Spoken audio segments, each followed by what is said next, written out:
It was an unseasonably warm February day when Marty nosed his Honda against the curb at Chestnut Hill Reservoir, behind Claudia's POS Nissan Pathfinder.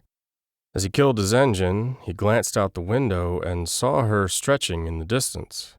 She was wearing that tight-fitting spandex stuff that accentuated her curves beautifully. Tucking his keys and wallet into his gym pants, he locked his car and jogged toward her. She looked up when he caught her eye and gave him a brilliant smile. "There you are. I was wondering if I was about to be stood up. I'd never do that to you." He went into a walking lunge beside her.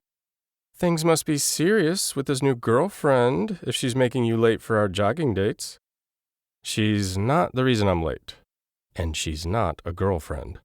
She was Laura, the waitress from the stomping grounds. A senior, she was graduating in a few months, so her interest in long-term matched Marty's.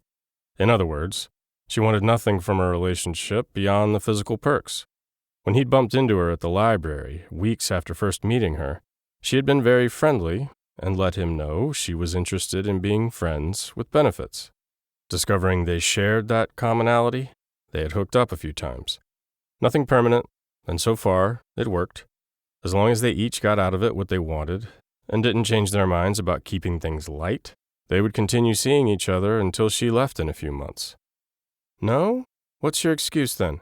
Claudia braced her hand on his shoulder. He was extended in a deep lunge. To execute a standing quad stretch. He'd been taken aback the first time she had used him as a wall for her warm-ups, but now that he'd grown accustomed to it, he liked it. It made him feel useful. "I had to turn in extra credit work for chem." "Oh, that's right. Is that the last of it?" She tugged at his shoulders as if trying to pull him to his feet. "Can I help you?" he quipped. "Yes, stand up so I can do my leg swings." "Of course, Your Highness. And how many lumps of sugar in your tea?" He stood obediently. She flattened her palm against his chest. "Yuckity yuck. Maybe I should give you 2 lumps."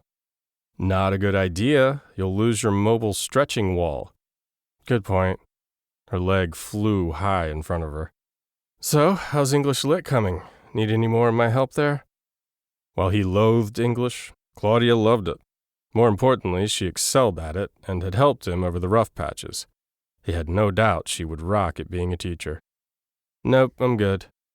Her head swiveled toward him. "So, you think you'll be able to keep the scholarship?" "Let's put it this way. My advisor is more optimistic now than he was a few months ago." She stopped her leg swings to clap and pump her fist. "Yes, I'm so relieved." Her antics spread warmth through his limbs, and he grinned. "You're relieved? How do you think I feel?" Now she placed both palms against him and started her hip abductor swings. He covered her hands with his to steady her as if it was the most natural move in the world. Because it was. Her eyes sparkled with mischief when she looked up at him. "So, tell me about this girl you're seeing. You're being terribly enigmatic." He dipped an eyebrow at her.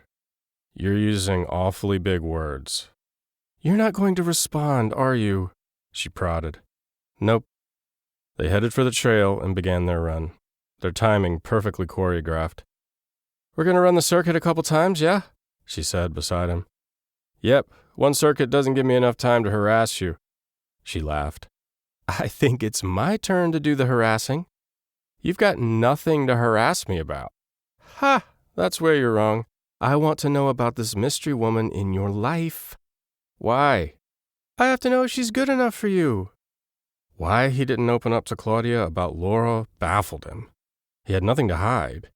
But Claudia looked up to him, like a big brother, and he didn't want to expose the shallow side of himself and risk disappointing her. Claudia's admiration, if he could call it that, was a treasure he hoarded more than he was willing to admit.